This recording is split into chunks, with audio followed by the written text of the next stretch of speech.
উসমান রাদিয়াল্লাহু আনহু ধনী ছিলেন কি না? তো নবীর কাছে গিয়ে বলছেন যে আমার ধন সম্পদ খুব বেশি বাড়ছে, ইয়া রাসূলুল্লাহ আপনি সম্পদ একটু কমানোর দোয়া করেন তো আমার জন্য। চিন্তা করা যায় মানুষ এমন দোয়া কেউ করবে এই যুগে? আচ্ছা, নবী সাল্লাল্লাহু আলাইহি ওয়াসাল্লাম বললেন তুমি উটের পিঠে গাধার পিঠে খাওয়া দাওয়া করো, ঠিক আছে, খাওয়া দাওয়া করো। তো তিনি খাওয়া দাওয়া করেন।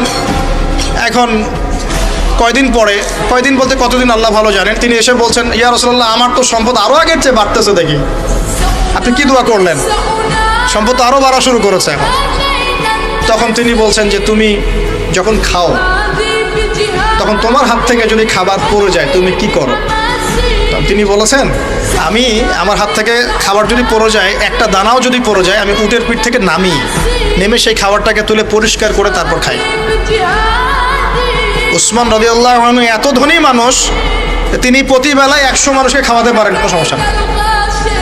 তিনি একাই তাবুকের যুদ্ধে 30,000 সৈন্যের দায়িত্ব নিয়েছেন।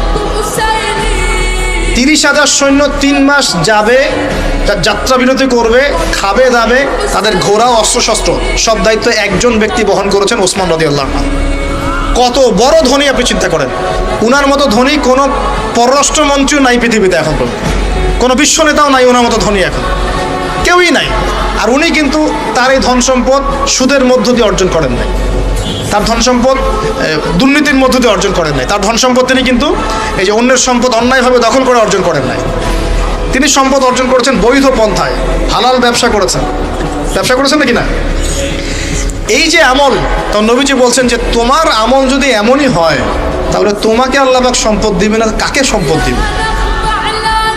মানে তুমি আল্লাহ পাকের যে সম্পদ রিজিকের যে শুকরিয়া আদায় করো, কৃতজ্ঞতা প্রকাশ করো যে আল্লাহ আমাকে ভালোবেসে রিজিকটা দিয়েছেন, আমার হাত থেকে পড়ে গেছে, আমি তুলে খাই।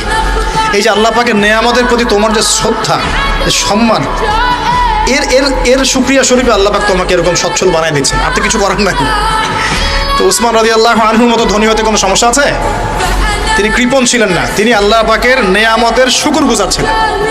ভুল ব্যাখ্যা নেবেন না, তিনি আল্লাহ পাকের নেয়ামতের শুকরগুজার ছিলেন। আমরা আল্লাহ পাকের নেয়ামতের শুকরিয়া আদায় করবো ইনশাআল্লাহ, এবং যা রিজিক আল্লাহ আমাদেরকে দিয়েছেন এতে সন্তুষ্ট থাকবো ইনশাআল্লাহ, এবং হালালভাবে চলার চেষ্টা করব।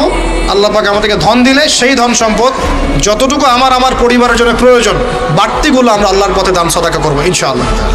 আল্লাহ পাক আমাদের সবাইকে আল্লাহর রাস্তায় দান করার তৌফিক এনায়েত করুন, আমিন।